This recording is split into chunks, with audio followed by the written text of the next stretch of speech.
Hey, it's Annette, and this is the first day of the Kindness Corner.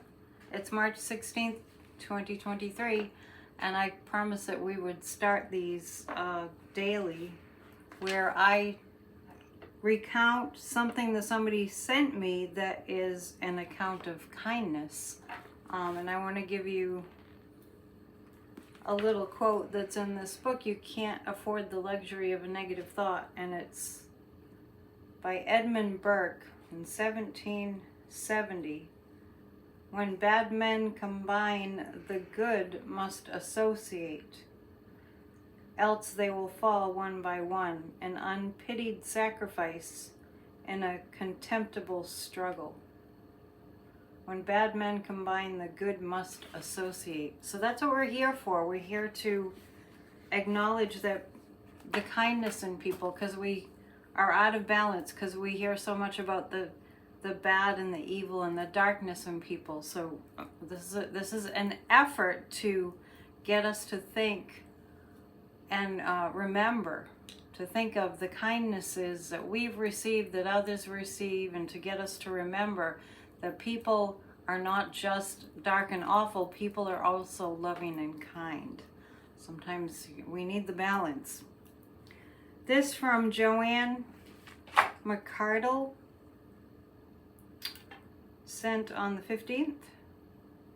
She says, I was always one that pitched in whenever anyone needed help. And then I was resistant to offers of help for me. Joanne goes on to say, I have degenerative bone disease. December last year, I sustained a fracture and could not walk the next day. By February, I had to take retirement from the most favorite job of my career. I was a city transit operator, a bus driver. Following, there were a lot of ER and doctor visits. I lived on the 3rd floor, and making those stairs was agony. 2 women from my work came to my home and carried me in my wheelchair down those 3 flights of stairs whenever I had to go to the doctor. Not only that, they, their husbands, and male co-workers moved me and my home to a 1st floor apartment. I was overwhelmed with their kindness. It was clear I couldn't do any of it myself. I felt like I was sent some angels from God. I was truly blessed. Those 2 women were recent hires on that job. They hadn't known me long, and here they were, the ones that stepped up and insisted to me that they were there to help me. They asked how I felt when I helped others, and they asked me to let them have that as well. I was truly blessed. So thank you, Joanne, for sending me this. And I want to mention, just having to focus on this today, as I was leaving the sandwich shop this afternoon, this nice little old woman who was attempting to get into her car, she fell as she was trying to get into her car. And of course I instinctively went to, grab her arm and to help her up. And I had my hands full. I had a couple bags in my hands. Things started, kind of flying around.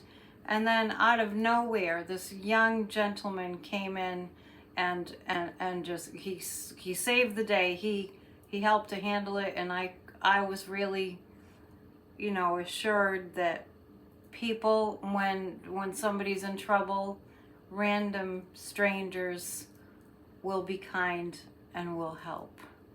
So let us think about all the good people, all the kind people in the world, and that we can count on that. We can count on one another to look out for one another.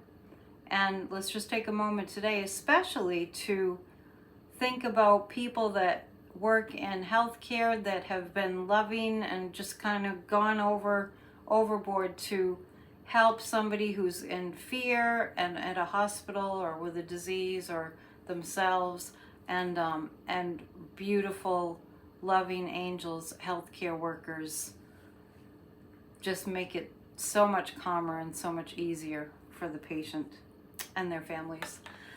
With that, I want to say namaste. It is Thursday, March 16th, and tonight we have our Grassroots of Democracy meeting, as we do every Thursday. Please join us. We're good people saving a good country.